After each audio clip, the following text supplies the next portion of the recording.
tao nag-minister pero walang buhay. Puro skill. Next page.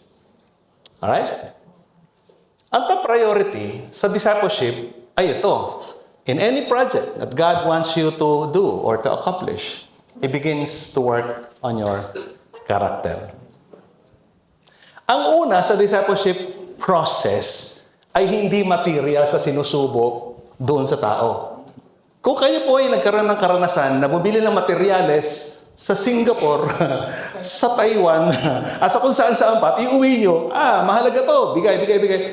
Dinaan mo na sa discipleship yung mga tao, mukhang demonyo pa rin yung ugali. Ano nangyari? Kasi hindi character development ang goal mo eh. Tapusin yung material.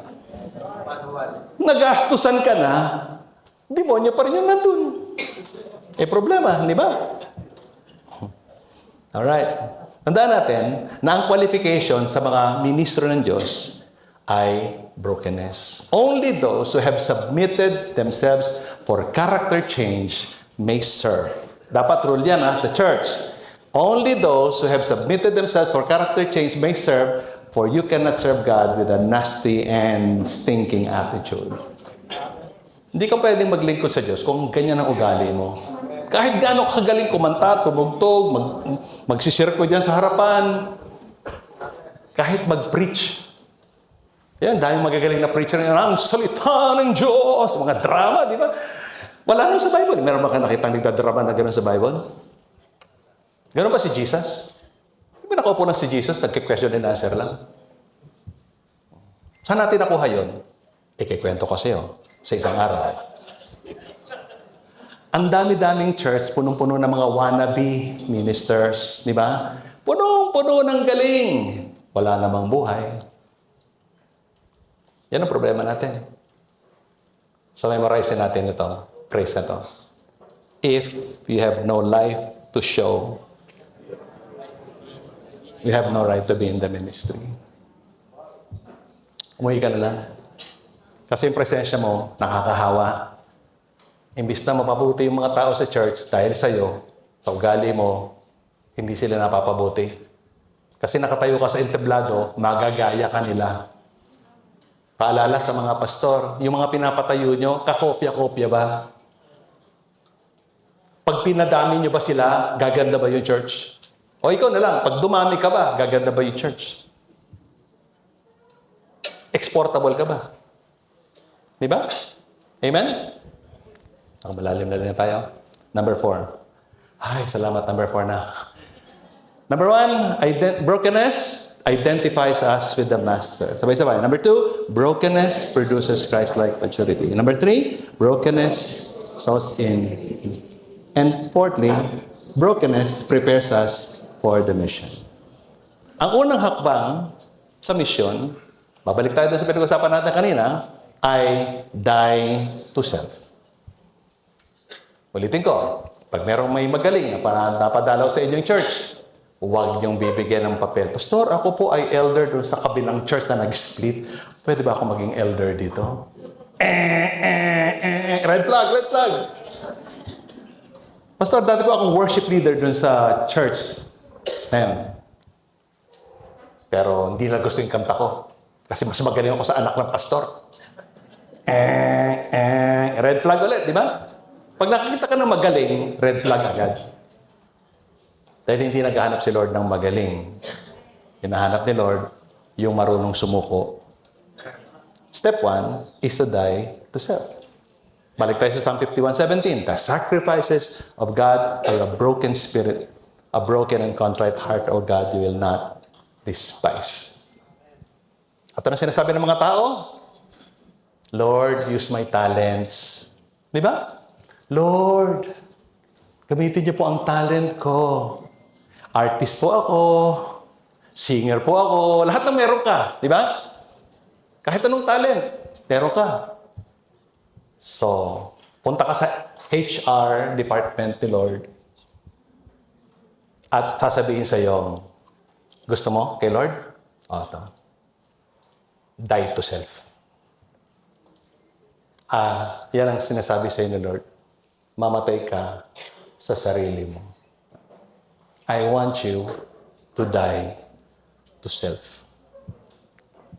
Tignan nyo, rendition ni Jesus Christ. Kauna-unahang sermon. Oh, hindi naman actually sermon yan. Presentation ng message of the kingdom of God. Blessed are the poor in spirit. Yun ang una, di ba? Unang qualification lang ni Jesus. Blessed are the poor. Sa rendition ng NLT, God blesses those who are poor in spirit and realize their need for Him, for the kingdom of heaven is theirs. Ano ba yung sabihin nun? Poor in spirit. Para mga bata, to be poor in spirit is to have the heart of a helpless, independent child. Sabi ni Jesus Christ, let the little children come to me and do not hinder them for the kingdom of God also belongs to them. Sabi niya sa Matthew 18:3, truly I tell you, unless you change and become like little children, you will never enter the kingdom of heaven. So how do you become poor in spirit? Humble yourself. Amen? Kasi gusto mong gamitin ka pa ni Lord eh. So dapat maging poor in spirit ka. Ito sabi ni Apostle Paul tungkol kay Jesus. Though He was God, akin natin itong verse ito. Though He was God, He did not think of equality with God as something to cling on to. Instead, He gave up His divine privileges. He took the what? The humble position of a slave and was born as a human being. Ay magandang verse yan. Alam niyo kung bakit? Ang church, hindi ino-organize. Ang church, isinisilang. Sige, namdamin niyo. We welcome you to our church organization. O ino-organize? Bakit? Ino-organize ka ba ng nanay at tatay mo sa tiyan nung bago ka sinilang? Ulo, lagay natin. Paa, ganun ka ba binuo? Saan pinanganak ang church? Saan pinanganak ang body of Christ? Ang simpleng tanong ngayon. For 1,000 pesos, saan pinanganak ang body of Christ? Katatapos lang ng Pasko, hindi nyo masagot ng tanong. Saan pinanganak? Si Jesus. Di ba yung baby doon ay body? Di ba body ni Jesus yan? And so, must the church be. The church cannot be organized. Wala ring blueprint ang church. Meron siyang DNA. Yung itlog, dapat may kasamang tandang at saka inahin na nagtalik para makapag-produce ng sisiw. Kaya hindi lumalago ang mga church natin, puro itlog, hindi dumadami kasi walang life. Amen?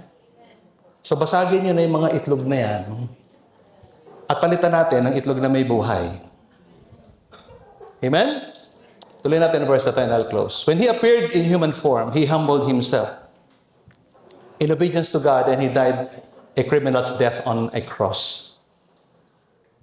Tapos sinabi niya sa kanyang sarili, Philippians 1:7, I once thought these things were valuable, but now I consider them useless or worthless because of what Christ has done.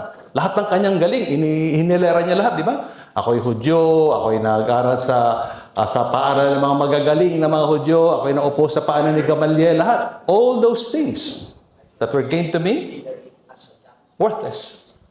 Useless lahat yan. Yes, everything else is worthless when compared with the infinite value of knowing Christ Jesus, my Lord. For His sake, I've decided or discarded everything else, counting all of them as garbage. In fact, ang ginamit na salita, dumi, pupo, basura, so that I could gain Christ. At ito na ang ultimate mission statement ni Apostle Paul. To know the Lord Jesus Christ and to experience the mighty power that raised Him from the dead, to suffer with Him, sharing in His death. So ang primary mission natin ay mamatay sa ating sarili. To know means to have a deep and intimate personal relationship with. Yun ang ibig sabihin ng to know. Sa Greek, ginamit ito, di ba? Sa Septuagint, yung Adam knew Eve and they gave birth to a son. Ano yun? Knowing, an intimate knowing that produces children. It's the same thing here. A spiritual knowing. Di ba? Tandaan natin, to the degree to which you are desperate to know the Lord, katulad ni Apostle Paul, in the depths, that means sa kailaliman, to understand His ways and to be like Him is a degree to which He will respond to your heart's desire. Basahin po ninyo sa wikang Pilipino. Jesse,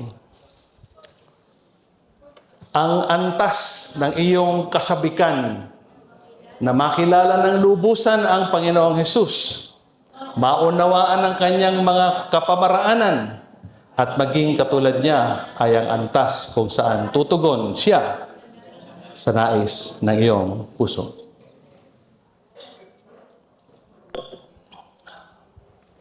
Tadako na po tayo sa aking closing illustration. Kita ba ito sa camera?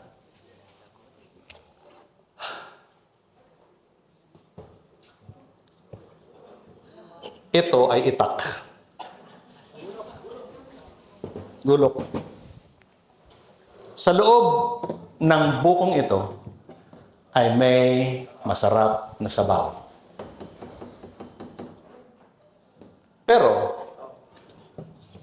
hindi natin makukuha yung sabaw pag hindi natin to tinanggal o tinapyasan. Hindi ito kinakain. Ito ay tinatapon.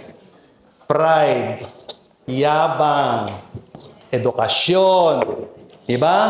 Titulo, lahat ng galing, lahat ng palakpak ng tao. Hindi mo yan kailangan. Ang kailangan mo, yung nasa loob nito. Nasaan yung isa? Ito ang kailangan natin. Ang kailangan natin. Lamig, malamig pa. Nasa galing sa fridge ito. Gusto natin ito. Ito ka. Matamis ka. Masarap kang kasama. Ang dali mong kausap. At kapag nakakausap kita, merong tamis na lumalabas sa'yo. Kasi yung Espiritu ng Diyos ay nasa iyo. Does it make sense? Pag hindi natin yan kinain sa tamang panahon, magiging ganito ka. Now, ang problema dito, makapal na. At pag tumagal pa, suka na ang laman nito. At kapag ganito ka, mahirap kang kausap. Kasi tumanda ka na, makapal ka pa rin. Nawala na yung tamis, nalipasan ka na ng panahon. At ang kailangan mong gawin ay magpabasag kay Lord. Kasi kung hindi, itatapon ka na rin. Kasi wala kang silbi. Pwede kang pangkopra. Pwede rin pangkata. Pero hindi ka na sariwa. Pambudbud ka na lang. Sakaling kailangan ka pa. Does it all make sense? Titigan niyo po ito as an illustration. Teka, pagod na ako. Matagal lang ako nakatayo. Think about that for a moment. Marami pang tatanggalin si Lord sa'yo. Meron ko bang mga yabang na hanggang ngayon dala-dala mo? At nadala mo pa sa workshop na ito. Baka naghahanda ka mag-share ng lahat ng galing mo. Kalimutan mo muna yan. Pumunta ka muna dun sa, Lord, kailangan kita. Ikaw lamang ang kailangan ko. I'd like you to learn this song na kinompose ni Pastor Paul Pancho. Because I think it's important for us to look at that and reflect. At mula ngayon hanggang bago tayo mananghalian, I'd like you to sit down for a moment and share what the Lord has taught you in that lesson. Medyo mahaba yung part na yun, but I think it's important that we all understand that. Amen? Asa na si Paul? Ano? Nawawala? Itong bandang nandito, ngayon lang sila kita-kita muli. Kaya.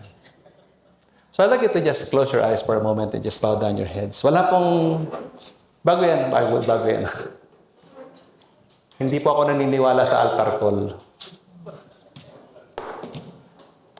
Dahil nilipat na ng Diyos ang altar sa puso ng bawat isa. Bakit maraming panahon pinapaniwala natin yung mga tao na may kapangyarihang nangyari dito sa harapan na hindi nangyayari dito sa likuran? At kailangan i-lay hands ko kayo. Bakit? Ako lang ba may Holy Spirit? You don't need me. You just need the Lord. Ako, tagapagdala lang ng balita. Tagapag-rebuke, tagapagpaalala. So I gave that up. Bakit? Yabang din yan eh. Uy, daming nag-forward. Eh no. Kung marami nag-forward. May sense ba yon? Bumida ka lang, gumaling ka, at yumabang ka lalo. Pero right where you are, the Holy Spirit is present. Sa paligid mo. Nasa iyo naman siya eh. Di ba? Ba't nagdadrama pa tayo? Let's just sit face to face.